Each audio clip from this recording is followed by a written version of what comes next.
पत्ता कडवा आहे, अरे हा गाव गुंडाचं करायचं का?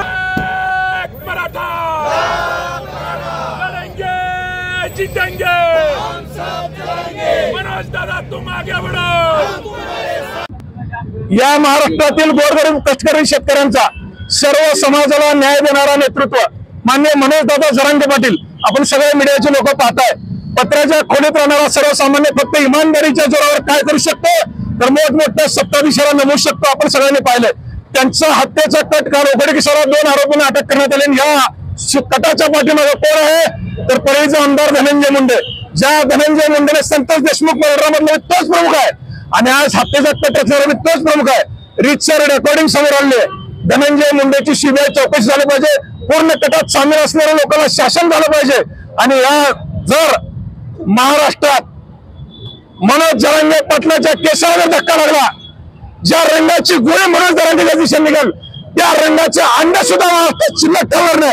हे सकल मराठा समाज 6 कोटी जनता शासनाला माझं आव्हान आहे, तुम्ही जरांगे पाटलांची काळजी नाही घेतली, तातडीनं झेड+ सुरक्षा नाही दिली तर महाराष्ट्रातले 6 कोटी मराठे पूर्ण महाराष्ट्र बंद केल्याशिवाय शांत बसणार नाही।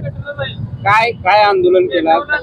आमची मागणी अशी आहे, आज महाराष्ट्रामध्ये तुम्ही बघताय इमानदारीनं आज वंजारी समाजाला सुद्धा नेतृत्व नसलेले निष्क्रिय नेते धनंजय मुंडे असो, पंकजा मुंडे असो, त्या समाजाला सुद्धा न्याय घ्यायची भूमिका मनोज दादांनी घेतली आहे।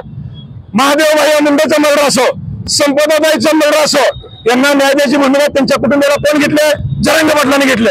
आज त्यांना न्याय घ्यायला असताना त्यांच्या समाजातली त्यांची प्रतिष्ठा संपत चालली, न्याय द्यायचं प्रतीक म्हणून आज कुणाकडे बघितले होते?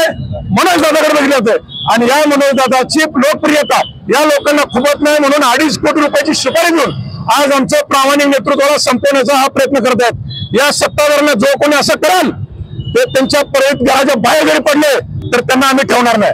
आमच्या नेतृत्वाने कुठल्या समाजाला नाव ठेवलं नाही, कुणाची नावं घेतली नाहीत, पण एका प्रामाणिक नेतृत्वावर अशा प्रकारे संपवण्याचा कोण प्रयत्न केला तर 6 कोटी मराठे या महाराष्ट्रातले शांत बसणार नाहीत, त्यांना तोडीसतोड उत्तर मिळेल एवढंच मी या निमित्तानं सांगतो। आंदोलन काय केलं? अशा पद्धतीने काय सोलापूर शहर जिल्ह्यामध्ये काय आता तरी सोलापूर जिल्ह्यातल्या कुठल्याच आमदारांनी केलं नाही। माझं आमदार सगळ्या पक्षाचं आव्हान आहे, खासदारांना आव्हान आहे, तुम्ही मनोज दादाची काळजी घ्या। एक प्रामाणिक नेतृत्व म्हणजे सगळ्या समाजाला न्याय देणारे नेतृत्व महाराष्ट्राचं कोण आहे तर मनोज दादा आहे। आज बीड जिल्हा असो, जालना असो, संभाजीनगर असो, तिथल्या सगळ्या लोकप्रतिनिधींनी भूमिका घेतली की मनोज दादाला झेड+ सुरक्षा द्या।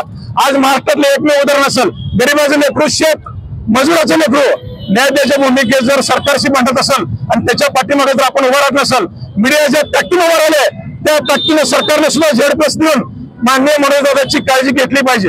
प्रामाणिक माणसाने जगाच नाही, संविधानाने समतेने न्याय मागणाऱ्या भूमिका घेणाऱ्या माणसाला तुम्ही नष्ट करणार असाल तर राज्य कोणाचं आहे? कोणाची मोगलं आहे का? सत्याची बाजू घेऊन जर कोण भांडत असेल आणि त्याला जर आपण सुरक्षा पुरवू शकलो नाही तर हे सगळ्यात मोठं लोकशाहीतलं अपयश आहे।